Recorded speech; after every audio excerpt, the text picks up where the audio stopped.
I'm Charles Morrison. Welcome to the Journey 2020, where we come to you every Monday at 7 p.m. at www.thejourney2020.com. And as you know, we've been around since 2013. And if you're very familiar with the show, you know I used to have a co-host who had a great event, his annual event, which is called Recovery Walk. That's Dr. John Robinson of Robinson Associate, one of the local psychologists here in the Orlando area. Great event. This is his 12th year. Last week was his 12th year of the annual event, Recovery Walk, where he have people that's dealing with addictions, alcohol, drugs, and so on and so forth. So it's a support system. So they come out, they share their stories, and we let the world know and people know that there's hope, and that there's people that believe in them, and that today is a new day for them. And so we always want to give kudos to Dr. Robinson and all of those who take part in his annual event. And this year was out at Lake Eola Park, and well over 300 people showed up. So we want to thank him. And again, Dr. Robinson and friends, you guys do a great job. And as you know, every Wednesday at 11 p.m., I come your way with the original Coach Carter, because I tease him because the Coach Carter about the movie, they're very good friends. As a matter of fact, Vince Carter invited him to his midnight basketball Hall of Fame dinner, and he was a great speaker. And so I got a chance to meet and talk with him, and he shared some of his stories. But they communicate and they laugh at each other because both of them, of course, is called Coach Carter. And the original Coach Carter says, I'm the original Coach Carter. You're the famous Coach Carter with all the money, but I was here first. So that's why we say he's the original Coach Carter. So tune in every Wednesday at 11 p.m. to Youth Central Sports at www.youthcentralsports.com. Now, we've been around since 2013, and I would say that this probably is one of the most important shows that I would say that's been on the Journey 2020. Because from what I understand and what I believe and what I hear everyone say, this coming election is probably one of the most important elections in the history of all elections. And it's probably true. But with my guest today, that's what we're going to talk about. And so I want to say hello to Ms. Forrest and Ms. Harris. Welcome to the Journey 2020. Thank you for having me. All right. So my question that I want to ask first of all, I don't know if you remember me, Ms. Forrest, but I've seen you because I am always, when the Black Caucus comes to town, through Jill, and back then it Mm-hmm. was Henry, but Mm-hmm. they asked me to come out, videotape and stream and take pictures, I think for the last maybe 5 years or so. Now I'm not a Democrat, I'm an independent, but somehow or another all of my circle and all of my friends seems to be Democrats. But I say that to say that from my understanding and the people that I listen to, and again in my circle of people like Ms. Harris, people like you, and I would like for you to first introduce yourself, Ms. Forrest, and how did you become, because you're part of the Black Caucus, right? I am, yes. I'm a member of the Black Caucus in Santa Rosa County. Hmm. I was the first president for the Santa Rosa County Black Caucus, and Hmm. now I'm just a regular member and very excited. The president currently is Sandy Smith, and she is doing a phenomenal job. And I'm just grateful to be a part of such a wonderful team. Okay. And so Now, wherever I can use my voice, wherever I can work, wherever I can shed light and bring people together, that's what it's about. And you're right when you say that this is one of the most important elections. I could not agree with you more. And we have an historic opportunity this election, but it's only going to work if we all get the word out and if we all show up and if we all vote. okay. Miss Harris, how are you doing? I'm wonderful. How are you? Okay, now I want you to introduce yourself because I've been knowing you for many years. You're very active in the community. You're very passionate about what you do. So give us a little quick bio of Miss Harris and when that wedding date is. There you go about that wedding. I'm Cynthia Harris. I'm a mom, I'm a grandmother, and I'm very passionate about my community because I live here.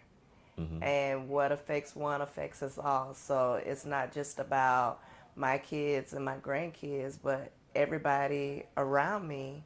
We should have the same opportunities that any other community has. So I've been fighting for a long time.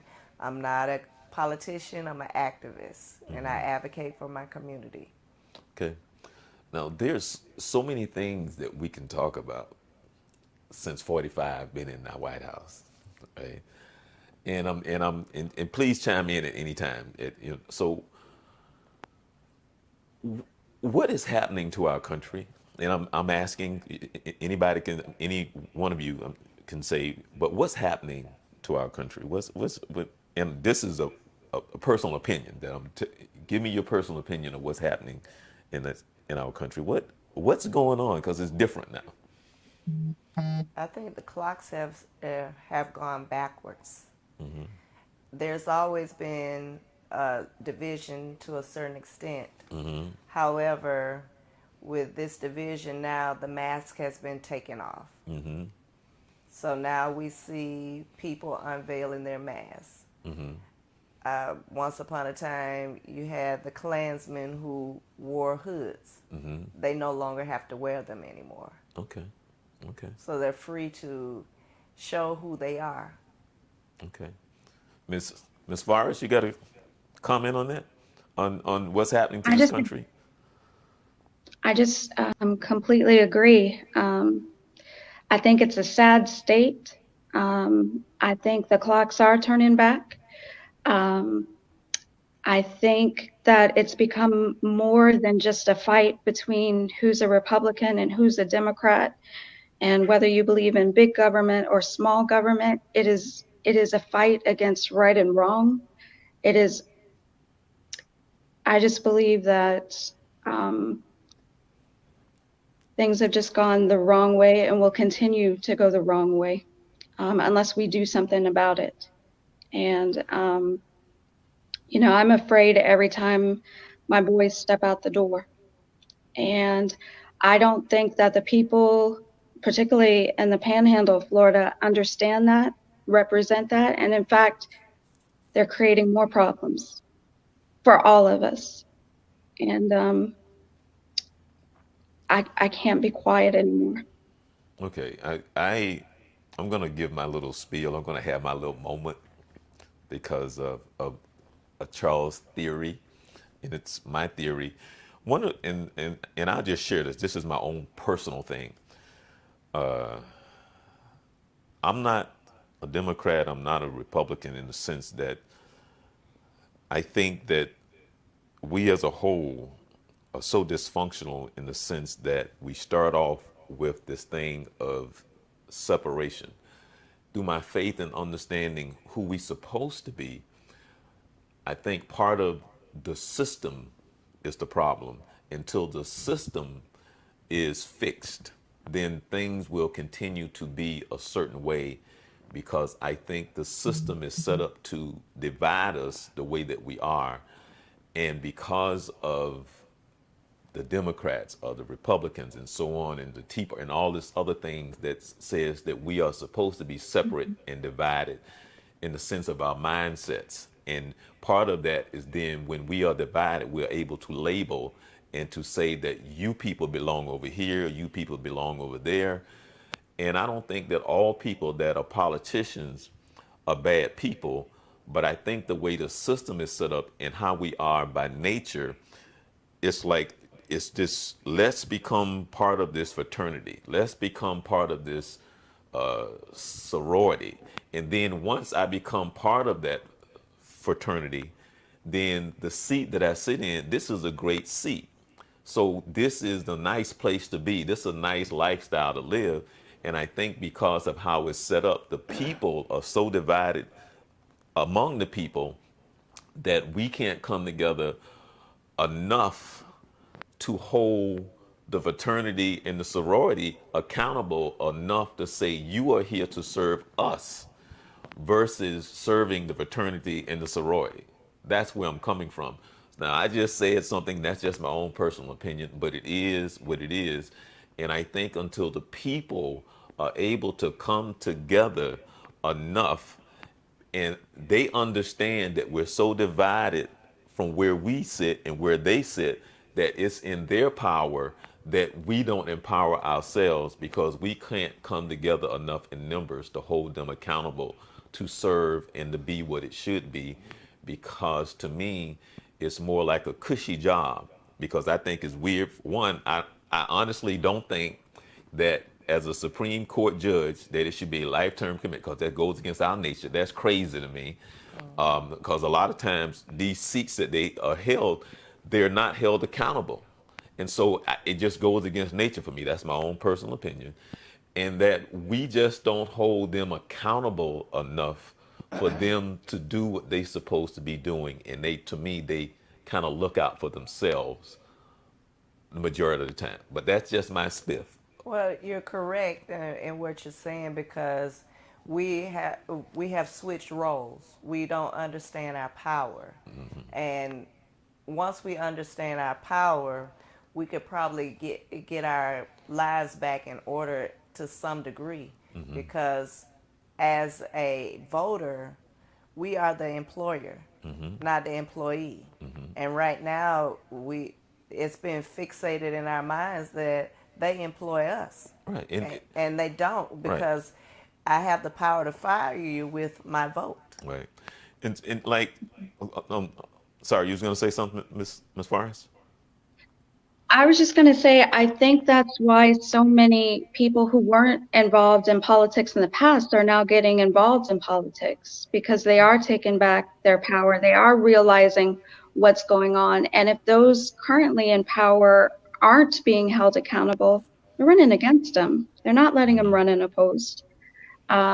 And I think that is something positive that has come out of this, is that more people are recognizing their power, more people are stepping up and running. And it's not your typical politicians. It's everyday folks who are living everyday lives. Yeah. Could you, Ms. Forrest, can you turn your camera a little bit more, because I want you to center up so we can see your beautiful smile. A little, just, yeah, there you go. Actually, just a little bit more. Just a little bit more. There you go. There you go. See, now we can see your pretty smile. You're absolutely right. But like, for example, and this is what I mean. Like, I don't believe that should be a lifetime. I just think that goes against our nature, because people change, and just they become lackadaisical. Well, not only that, but by nature, certain things. I mean, you could become chemically imbalanced. Accidents can happen, and people would never know. You know, you could take a drug and everything alters. So you don't know. So I'm just saying, I think that's wrong. And then the whole thing of, like, for an example, Congress can vote themselves raises. That's crazy. That is absolutely crazy, but we accept it. Or you come into the White House and then you don't show your taxes. That's crazy, but we accept it. And to me, there's just something wrong. There should be a standard set by the people, because if we make it such a cushy job, or like, if you president, then therefore you can't do this. You can't. That makes no sense. I'm sorry, we're getting off on something else. That just, to me, the people just, I don't know why we accept it. It makes no sense to me. Because we've been programmed so long to hear the phrase, "I serve at the pleasure of the president." Okay. And the people serve at the pleasure of the people that are supposed to represent us, when it should be they serve at the pleasure of the people. Okay. Well, yeah. Okay. Okay. Let's talk about this upcoming election. There are a few things on the ballot. Ms. Forrest, what do you think are some of the most important things on the ballot this year? Andrew Gillum, vote for Andrew Gillum, bring it home. Definitely. Okay. Definitely voting for Andrew Gillum. And then Amendment 4. We all deserve the right to vote. Florida currently disenfranchises 1.4 million and counting people. A quarter of those people are Black. So 1 in 4 people in our communities cannot vote, yet they're being taxed, yet even though all their time and sentence has been served. So if somebody at the age of 18 steals something that's $300, let's say they take somebody's phone or a laptop, at age 65, they still can't vote, ever, if they are ever convicted of a felony. And this isn't something that just affects Black people. This affects everybody. It's just felt in our community more than any other community. So, and what that looks like generationally, I think Desmond Meade kind of said it best. You know, when you're a kid growing up and you go up to somebody and be like, hey, are you voting? I heard about this voting thing. And you hear, no, that's rigged, or no, that doesn't matter, or that doesn't count. A lot of that isn't because of that's truly what somebody believes. A lot of that is because they're disenfranchised. And so then you have this generational issue of saying that your vote doesn't count. We need to change that. And Amendment 4 does not apply to murder. It does not apply to sexual offenses. And it only applies to those other nonviolent felonies after all restitution is paid. I'm talking fines, probation, jail time. It's not just like you get out of jail and you get to vote. Everything has to be paid before you can have your voting rights back. We're one of 4 states that permanently disenfranchises people if they've ever been convicted of a felony. And it's wrong. And I don't care who you are. This is one of those right and wrong things. You know, for everybody who does a celebrate recovery, for everybody who goes and does prison ministry, they should be marking yes. This is where we say that we love our neighbor, and that we believe that this is the right thing to do. Wow. So yeah, I'm a huge advocate for voting yes on Amendment 4. What are we doing to get the word out, or because you know, for some odd reason, not for some odd reason, but the moment you hit a word felon, period, then it's like, or because we're already, no, I mean, I've been around long enough, and it just, you know, sometimes I do a show and then I say, then there's topics that come up in the show, then there's a show within the show, because now we can talk about what we're talking about by itself and it's a show. But what I mean by that is that whole stigma, sometimes the minute you heard somebody went to jail or somebody went to prison, then all of a sudden everything changes. It's kind of like I've been around long enough that if you walk in a room with a camera, everything changes. People change. All of a sudden, you know, they see the camera, then all of a sudden it's totally different. Like, you know, some people clam up, some people, oh, you know, get that thing away from me, you know, and then, you know, some people love it. Oh, talk to me, you know, so everything changes. So if I say something like, well, you know, I've been arrested, I went to jail, and then they make it seem like it's some type of disease. Now, don't let me add felon to it, because now it's like, oh my God, you're going to hell. So with all of that being said, with all of that that's piled into whatever that is, and how we look at people and how we like to separate ourselves and how we label and all this other stuff, what is it that's being done to try to help change the mindset and the understanding of what's really going on? And if you're doing anything in the community, or if you know, speak up as well. So I think it's been I want to say a 2-year battle just to get this on the ballot. More than 700,000 people signed petitions to be able to get this amendment on the ballot. So it's definitely getting the word out, talking about it in churches, talking about it in our circles, wherever we go. The ACLU has done an amazing push to help with this. So has the League of Women Voters. Um, the Black Caucus has definitely pushed this. But it's really been, this is one of those things I'm really proud of. It's really been a bipartisan effort, because this is when you're talking about labels and everything, this is just a right and wrong issue. And Florida is well behind the times on this. And Florida disenfranchises more people than any state, than anyone in the whole nation. Florida has more disenfranchised people. So this is just a way to kind of bring humility back to those who may have committed a crime. And who we were at 18 or 19 or 20 is not who we are at 65, you know? And I believe that's something that can transcend across political lines. It's something that can transcend across racial lines. It's something that can transcend across religious lines. And it's something that we just need to talk about. So I think the conversation is there. I think we need to be louder. I think part of me coming on this show is because I really want to push that, that it's not going to work unless we all vote. And we have a real opportunity, and so many people have worked so hard for 2 years and truthfully a lifetime to see this happen, that we don't want to let this pass. We don't want to pass this opportunity up. And so wherever I can go and speak, I'm actually sending out postcards. I'm sending out 1,000 postcards right now in my county. My goal is, 40 a day for 30 days. We call and do phone banking. There's phone banking across the state, speaking at churches, speaking at elderly homes, speaking wherever people gather, and just talking about the importance of it, and just remembering that this affects many, many families.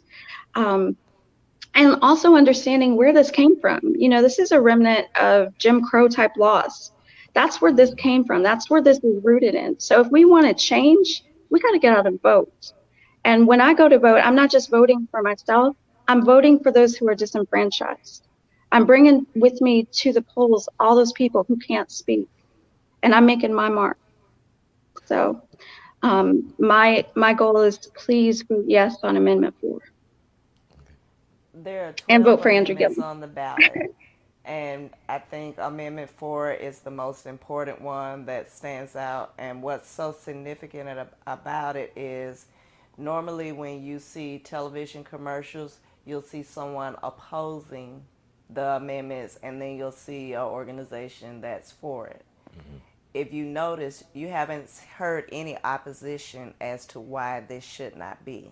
So I'm very excited that we should get 100% yes on Amendment 4 out of all of the amendments that are located on the ballot, because there have been so many efforts put out there. Not only just you got clergy. We just had John Legend come here to advocate for Amendment 4. So there has not been any opposition so far that we've heard of for this. Everyone should have that opportunity to have a voice. One of the things that recently came up here in Orange County is they wanted to raise property taxes a half mil so that they can help with children's trust fund. Well, there are people who are not eligible to vote if they put this on the ballot that own property. So their voice is not heard as to whether or not they want their property tax raised or not. So this gives us an opportunity to say, well, as a voter and a property owner, I could say yes, that I'm going to allow my property tax to be raised to help others in the process. So we only need 60% of the vote to pass this. However, people have to also understand the language on the amendments can be confusing. League of Women Voters has done an excellent job on explaining the ballots and the amendments in layman's terms. They also state their position as to why they're for or against certain ones. League of Women Voters does support Amendment 4. I encourage anyone to go on their website just so that they can understand them, because you cannot leave the amendment portion blank. A lot of people, when they don't understand, they'll leave it blank. If you leave it blank, it doesn't count. You must have 60% to pass it. So if you don't understand certain amendments, say no. But if you do understand them, and I'm hoping everyone 100% go for Amendment 4 and say yes, that counts towards that 60% of it passing. So we must be diligent in doing our homework as to how to understand those amendments. Well, you were saying, as far as you were saying something earlier about, you know, when you're 18 and you're different when you're 60. So you're saying that if I'm 17, 18 years old and I'm a little pissy drunk, then 30 years later I could be somebody different, right? That's right. It's possible. That's right. So if I'm 17, 18 years old and I just love to drink and do stupid, crazy things, and so some 30 plus years later, you're saying I'm a different person, right? Some people grow up. Maybe. Some, not everybody. Some.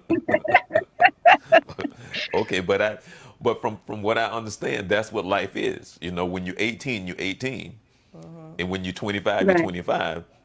And when I think back of when I was 18, I'd be like, that's scary to me. When I think back when I was 30, that's scary to me. So on and so forth, because I'm like, boy, was I brain damaged when I was 18 years old, but I had no clue I was brain damaged. So I'm just saying, are there any other things on the that you would like to go over other than 4?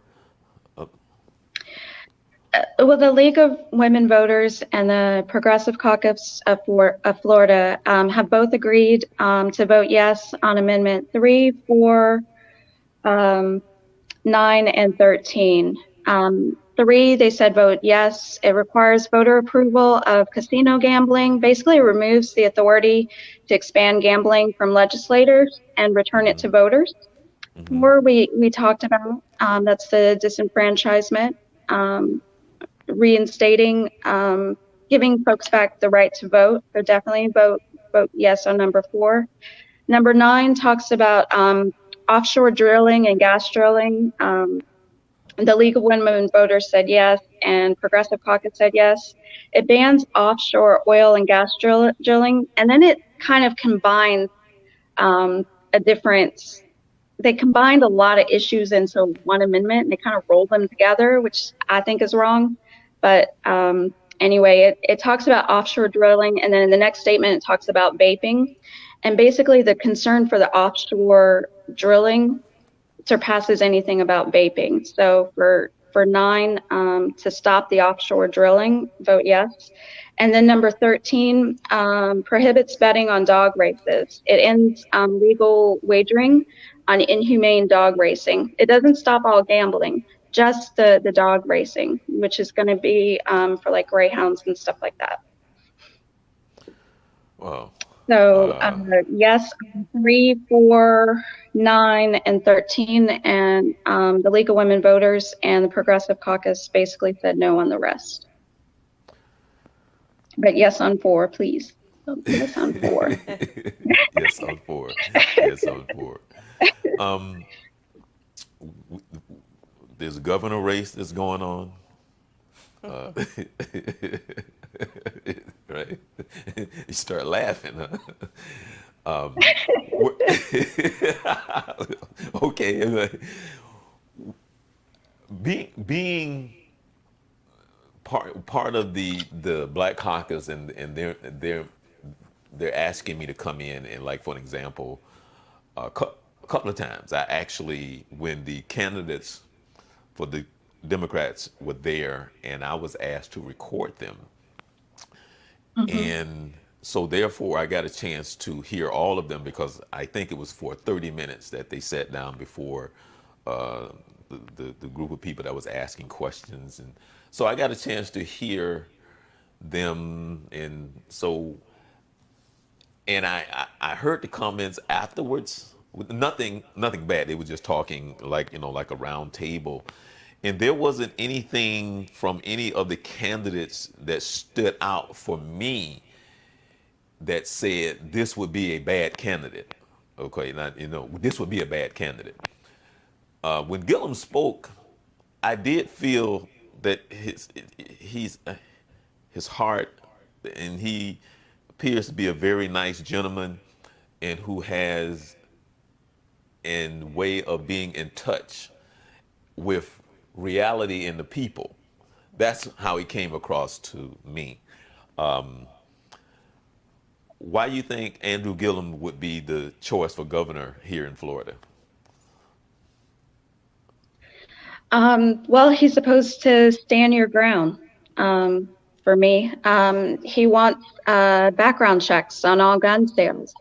Has a strong education platform and really values teachers, wants to increase starting pay to $50,000, believes in a minimum wage of $15. He's opposed to the Trump agenda, wants to bolster public education. He doesn't feel it's right that charter schools and other schools are taking money away from public education. He believes in trade, wanting to bring trade back into high school education. So for kids who may not be on that college track, they leave with some sort of a trade. He's for providing technical training. He's supported Medicare for all and expanding Medicaid to the poor. One thing about the current governor is he had the opportunity at no additional cost to Floridians to expand healthcare coverage for Medicaid to those who were the poorest and the most medically necessary. And he declined it because it was coming from Obama. I I can't with that.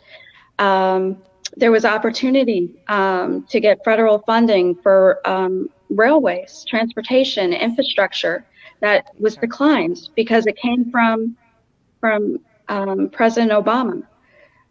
The current governor and DeSantis, who's running against him, would do the exact same thing. And there is absolutely no way, when we're talking about right and wrong and going against, how are you going to spite your own people? Do you know what I mean? I mean, that's the people of Florida. That's who you're supposed to be representing. And you're talking about people in wheelchairs. You're talking about chronically ill. And I mean, we're talking about extreme poverty that you literally took life-saving care away from them. And so I want somebody who's going to stand up for an agenda that is opposed to Trump and is for the people of Florida and all the people of Florida, regardless of who you are and where you come from. And he's done that. He's shown that. He's been consistent in his message. And he's been just an amazing candidate, and I'm extremely proud to support him. Okay. Well, first I want to say that I don't have anybody that actually I don't have anybody in my circle, but that could come on and talk about the opposing candidate. But I just want to say I apologize for that, and I do feel that you should always have people on to talk on both sides. So I do apologize.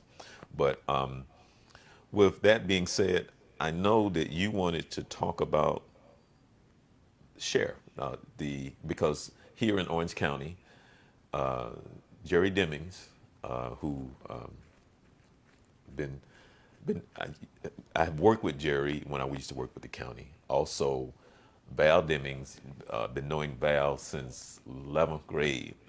I got some stories, and I keep telling her I'm going to wait until the right moment. Nothing bad. It's just some stuff where a friend of mine wanted to take out on a date. We all went out on a date one time, and her best friend and we were all best friends, and so we used to do stuff back in the day. So there's a neat story that I would tell about us dancing on top of a car at 1 o'clock in the morning on the top of one of Jacksonville's largest bridges. Now you're telling No, everything. but we were 17. See, I mean, you see what happened when you're 17. You dance on the. And I remember we was dancing to James Brown. But anyway, that's a whole nother story. I won't tell that story to the right time. But knowing Val since 11th grade, so on and so forth, and well, he used to be the Orange County Sheriff. He's now the Orange County Mayor. And so now the seat is open for Orange County Sheriff. There's 3 candidates, right? And the 3 Correct. are You have Joe Lopez. You have Daryl Shepard and John Mina. okay. And you wanted to talk just for a brief moment about that? Well, we had a conversation earlier, but before we get on to that, I want to emphasize to voters that the governor's race is not the only race. We have to make sure that our cabinet fits the governor. Currently, the cabinet that we have right now is the reason why we have Stand Your Ground.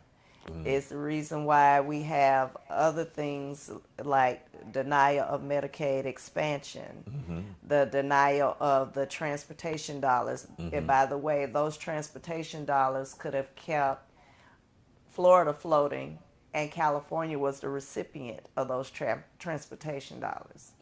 But if you notice now, when the Obama administration ended, you notice a lot of construction now.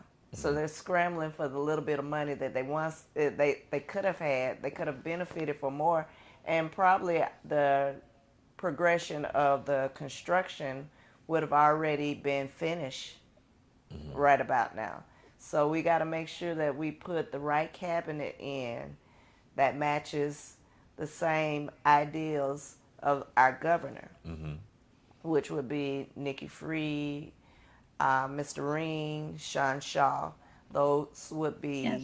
people that would stand in the favor of the people versus their opponents. Okay. Okay. So I just want to make sure that people have to understand that you have your House Rep and your state Senate. They can introduce bills, but it's that cabinet that has that final voting power to say yay or nay.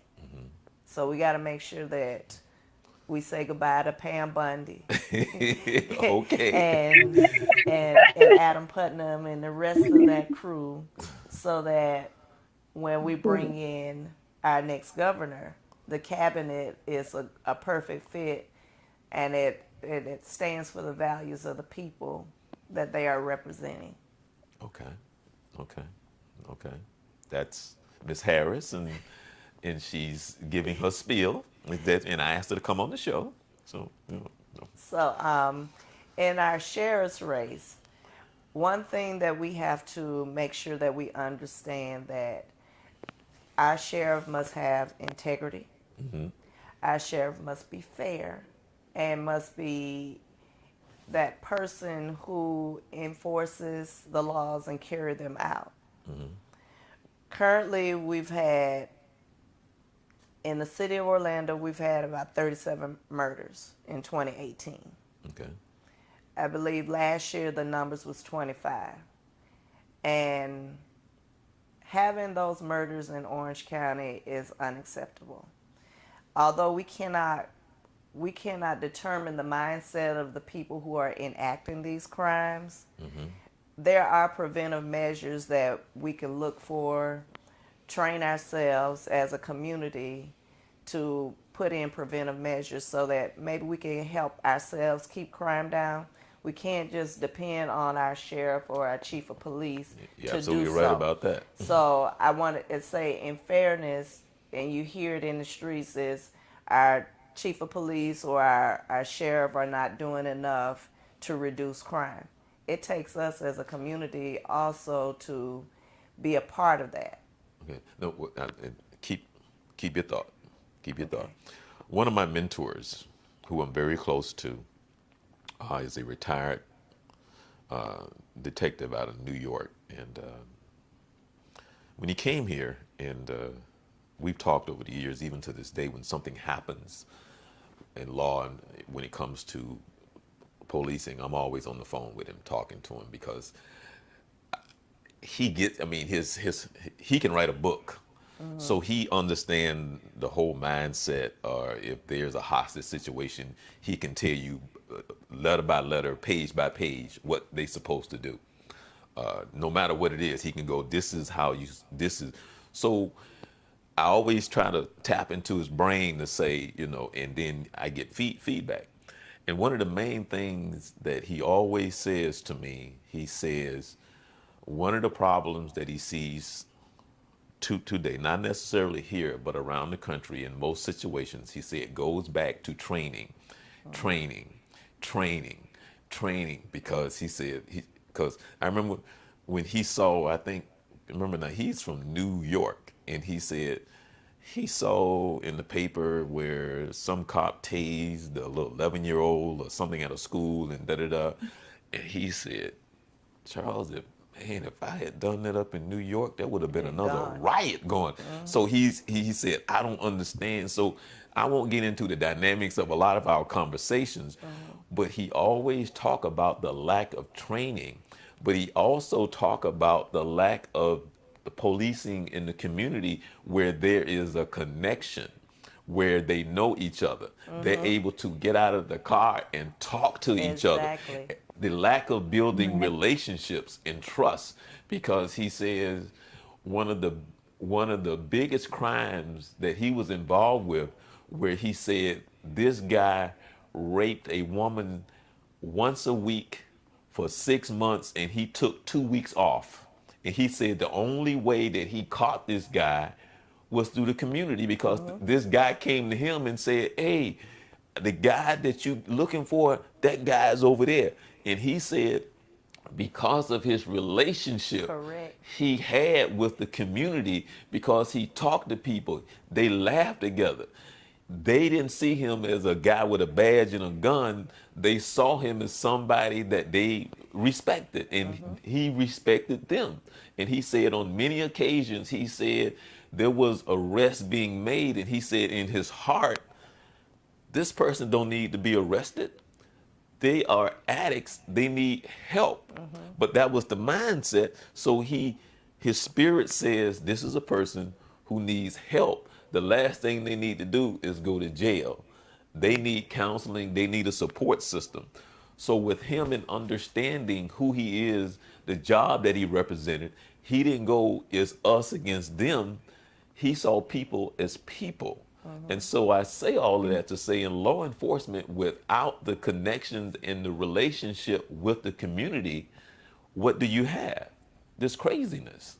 So I just went on a little spiel, so I just had to have my little moment. So well, I'm a strong advocate for community policing. I've always pushed that issue with law enforcement.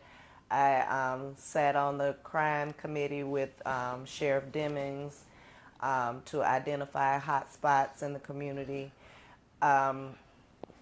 We got to get back to breaking the barriers so that we can have trust in the community. It's no different than when you were growing up, you knew that Miss Mary was gonna get your butt if you were acting up, and when Miss Mary got you, Miss Johnny Mae might have got you, and Mr. Paul might have got you, and you would have got all of those things before you even got home, and the phone call has already been made before you got to the house. And it's the same thing with community policing. You knew your neighbors. Now we don't even know our neighbors. Right. We walk in there, we may speak to them and we barely know their first name. Same thing with our officers. We should be able to have officer friendly. We should know when he's on shift. We should know who his sergeant is. We should know who the commanding officer for that sector is. We should have all of that information at our fingertips. So when the slogan, you see something, say something, you have the ability to say something at that point. And if we don't do that, we're going to continue to allow the insane to run the asylum. So our next sheriff has to have the gumption to say that, hey, when I get in this seat and take charge, that community policing is going to be a priority. Ms. Forrest, can you help us out again? Because I want to emphasize the importance of this election. And I ask you again, how important is this upcoming? And I ask the both of you, how important is this election? How important is it? Very. Okay. Extremely. Yeah. There,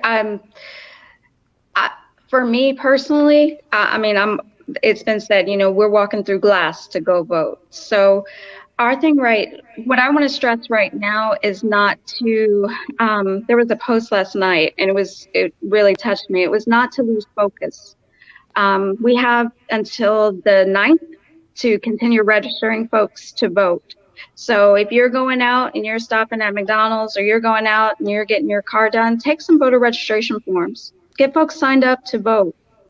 Talk to folks about the amendment. Don't forget folks in the elderly home. Don't forget young people in college. Sit down and have a conversation in the community. And more so than just talking about what's important to you, listen to what's important to them.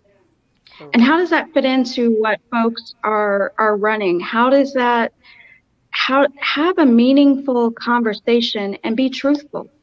I can't stress enough the importance of voting. I cannot stress that enough. Please, please, please go out and vote. Take folks with you. Offer to give rides to people who may not be able to go. We don't know. It's going to be a long ballot. That's something I really want to stress. This is going to be a long ballot. You've got 13 amendments. Only 12 of them count, but you've got 13 amendments at least. And then each county is a little bit different from there. So I know for my county, it's a front and back ballot. So, talk about it, have conversations, and vote. And one thing we didn't talk about was the Senate race. We talked a little bit about Rick Scott and a lot of issues and a lot of problems he did as governor. He's running against Senator Nelson. That seat is a key seat. If we are truly, truly, truly trying to stop the Trump agenda, we definitely need to support Senator Nelson. So please get out and vote. If you have questions, ask. And, I'm definitely here. There's folks in the Panhandle that are working hard. Most of the candidates are extremely accessible, and or there's somebody who can reach out to talk about the stances. But please, please vote, and vote yes on Amendment 4. Vote for Andrew Gillum. And, I would say vote blue all the way down the ticket, because we need Sean Shaw. We need Senator Nelson. We need Nikki Fried. Please. And then hold those folks accountable. If they get into office and they're not doing what you want, run. It's normal, everyday people that make a difference. And so you're needed, your voice is needed. Please don't ever let anyone tell you your vote doesn't count. Folks are trying real hard to take it away. So vote, please. Say that again, because you were saying, and I want people to hear what you just said about if the people are not doing what you want them to do, then you should what? You should run. You should run. Find people in your community who want to run and support them. Be a part of the process. We can't just be Facebook warriors. We have to step out. So if you can't run for whatever reason, find somebody in the community who can support them. It's not, everyone says, I don't have money for this and that. And I get that. But, money doesn't vote. People do. You know, Andrew Gillum, in the primary was outspent. I want to say 6-1. Don't quote me on that. And won. You know, a lot of folks who are running right now for the House of Representatives and other seats, they're not the most funded um, candidates, but they do have relationships with people and understand the issues. And so if folks are in office and not doing what you want, vote them out. Correct. Run yourself, you know? Find community leaders that you actually respect and encourage them to run. So be a part of the process and engage and vote. Your vote is so important. Vote. You just you were saying yay, yay, yay to a lot of to what she was saying, and it's like you wanted to comment a few times of what she was saying. So yeah. Oh, I think she's pretty much said it. It said it in a nutshell, and it's so important to vote because first of all, we have to look at the people who fought before us, that they endured dogs and fire hoses and bombings of their home and bombings of their churches just so that we can have it. Our right to vote is so precious because of the blood that was shed. It's very powerful because if it wasn't so powerful, so many people wouldn't be trying to disenfranchise you because you have 4 states that don't allow convicted felons to vote. It's so powerful, and the people that are disenfranchising you, this is why it's powerful. Because if it didn't mean anything, they wouldn't be trying to stop you. They wouldn't be having, back when they first started this civil rights fight, poll taxes, or you need your identification, your address must match. And in Florida, don't let anybody tell you that your address, if it doesn't match your ID and you present ID when you go to the polls, you still can vote. Long as you're at your polling location that you are assigned to, you still can vote. If you have a ballot and you get to the election office and you make a mistake, a lot of people don't know the rules. If I mess up my ballot when I'm at the polling location, I'm afforded the opportunity to get a replacement ballot so that I can correct my mistakes. If you have an absentee ballot, make sure you sign it. Make sure that you update your signature, so because people's signatures change. So you want to make sure that your signature match, because so many absentee ballots are not counted because of a discrepancy in their signature. And if you don't have a stamp, I don't care what state you're in, the supervisor of election has a standing agreement that your ballot will make it to the election office with or without a stamp. So make sure that you send that absentee ballot, and make sure you don't give it to anybody. There are so many people that commit ballot fraud. They come to your door, they prey on the elderly, blind, disabled. They ask them for their ballot. They tell them we'll vote for you. No, it's your ballot, your vote, your voice. Vote, seal it, put it in the mailbox. Do not hand it to anybody. I heard something about 2 weeks ago, which disturbs me on the absentee ballot. So many are not counted. But at this, in as far as maybe you can help me with this question: who determines when this signature does not match? Like who makes that decision? Because to me, that is definitely a way of being able to throw votes in the garbage, because somebody's saying, well, this signature don't quite match this signature. To me, that's dangerous, because I'm trying to figure out, like, how do you determine to what degree that this signature does not match? Because that's an easy way of just putting something in the garbage. So Well, under the rules, they have staff that they take your signature and they compare it to the one that you sent in when you sent in your absentee ballot. Now, if it doesn't match and your ballot has been turned in on time, the supervisor of election is supposed to notify you so that Okay. you have an opportunity to correct this.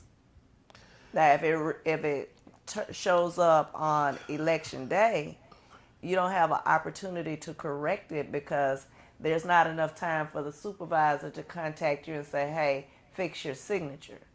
But that's what I mean because so I'm saying who's watching the watchdog? Who's making sure that this Well, craziness is not going on? Is what I'm saying. well, that's where the fraud comes in. When you have ballot harvesters, they turn in a bunch of absentee ballots at the 11th hour. They don't turn them in on time.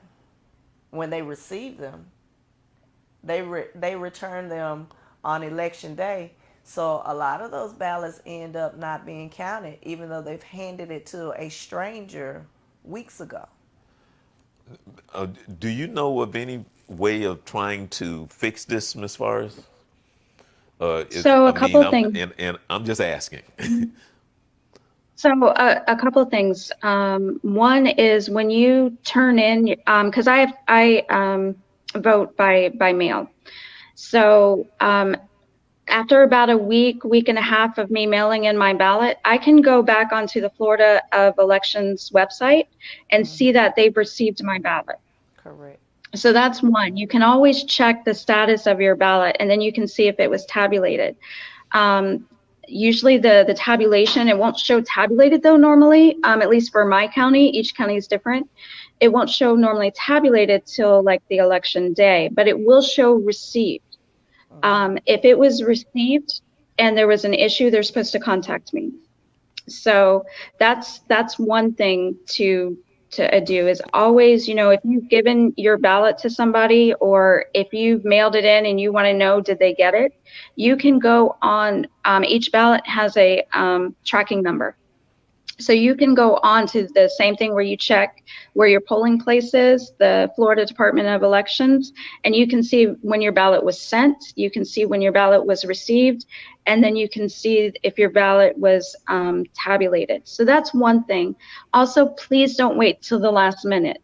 That's where a lot of issues happen. Also, many absentee ballots are not accepted just because they're missing the signature on the back. In addition to the change signature, but the majority of them are because they weren't signed at all, from my understanding. And again, each county is different, each supervisor of elections office is different. But if they receive one that doesn't have a signature, the signature they consider to be invalid, they are supposed to contact you. The only way to really make sure that that happens is to really stay on top of it. When you send in your ballot, give them about a week and a half to tabulate it. If it's not, you should be calling. For vote by mail, they can send you up to 3 replacement ballots if you made a mistake or changed your mind or something like that. Well, see, what bothers me is because you and I and all of us know how sometimes we can be so crooked. Okay, like for an example, my father was in a home. And I know for a fact that a lot of people who would be sending in those type of ballots wouldn't even know how to log on to a computer. And so there's so much discrepancy there, and there's so many ways that can happen, turning in them late, and for people who don't know how to follow up or who really don't understand the system. And so I wouldn't be surprised if there's thousands of, that's just me, because of how crooked we are and understanding the power, like you said, in the vote, that a lot of them are not counted. A lot of them will end up in the trash can. So I think there's a problem when there's nobody watching the watchdog. I think there's something needs to be done to fix that, because they shouldn't be able to do that the way that they do it if it's being turned in the day of. That just doesn't make sense to me. Well, one of the things that I would suggest to remedy that is If you need assistance, you need voter assistance, the supervisor of elections has the ability to come to the nursing home so that you can vote. And a lot of people don't know this. That I think that when you're talking about nursing homes to help prevent voter fraud, I think that the supervisor of elections should set up right in the nursing home so that people who aren't able to go to the polls, you bring the polls to them. I think that would remedy a lot of the voter fraud because that is something that is in place that the supervisor of elections here, they do have that ability to do so. Okay. Well, we're actually coming to the end. I want to thank the both of you so much for taking the time. And like I said, I've been around since 2013, and I think this is probably one of the most important shows that I've ever done. I understand what's taking place when I say this is probably one of the most important elections coming up. And so, again, let's summarize what we've been talking about for the last hour, and I give the both of you an opportunity to summarize for us to help us out and why this is one of the most important elections in the history of the United States of America. Who want to go first? Who want to go first? Ms. Forrest? Sure, thank you. So again, we talked about the amendments. I am sincerely pleading for everyone to vote yes on Amendment 4. The League of Women Voters, the Progressive Caucus, has put out a lot of really good information. They recommended a yes on Amendment 3, Amendment 4, Amendment 9, and Amendment 13, and no on the rest. I am asking to please, if we want to see this state change, please vote for Andrew Gillum. And as Ms. Harris had said, also look at who would work with Andrew Gillum. So that includes Sean Shaw, that includes Senator Nelson, that includes Nikki Fried. And take a look at your own House of Representatives. Again, I voted blue all the way down my ticket. I am opposed to the Trump agenda. And so that's what my vote means, and it's what matters to me. If those who are in power are not doing what you want, hold them accountable.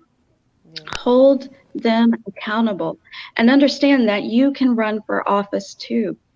You can make a change. You can help those whose voices are being silenced. And we have a real opportunity for change this election. So please, I ask you to vote yes on Amendment 4. Please vote for Andrew Gillum, someone who believes in expanding healthcare, believes in healthcare for all, believes in the quality of a good public education, who believes teachers should be paid what they're worth. So please come out, vote, take your friends. Don't pass this opportunity up. Thank you. Okay. Ms. Harris? Well, Ms. Forrest pretty much said everything that I would have said in a nutshell. It's very important to vote. People think that the presidential election is the most important election. It's not. It's local elections because you have an immediate impact on with the people that you vote in these offices. So you must make sure that the cabinet is correct. You must make sure that you educate yourself on these amendments. Look at the League of Women Voters suggestions and look at how they explain each amendment.